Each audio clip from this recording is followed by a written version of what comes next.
7 വയസ്സുകാരനെ പ്രകൃതി വിരുദ്ധമായി പീഡിപ്പിച്ച കേസിൽ നൃത്താധ്യാപകൻ 52 വർഷം കഠിന തടവും 3,25,000 രൂപ പിഴയും ശിക്ഷ.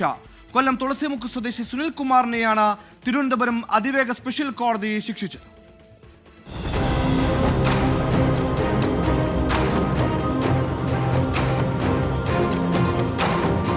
നൃത്തം പഠിക്കാനായി അനിൽകുമാറിനെ സമീപിച്ച പാങ്ങോട് സ്വദേശിയായ 7 വയസ്സുകാരനെ മുറിക്കുള്ളിലെത്തിച്ച പ്രകൃതി വിരുദ്ധമായി പീഡിപ്പിച്ചു എന്നാണ് കേസ്.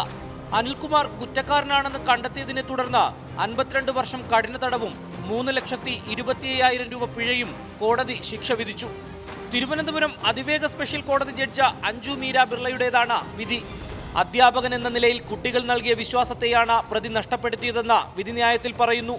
2019 നൃത്തം പഠിക്കാനെത്തിയ കുട്ടിയെ ഹാളിനകത്തേക്കുള്ള മുറിയിലെത്തിച്ച നിരവധി തവണ പ്രതി പീഡിപ്പിച്ചു.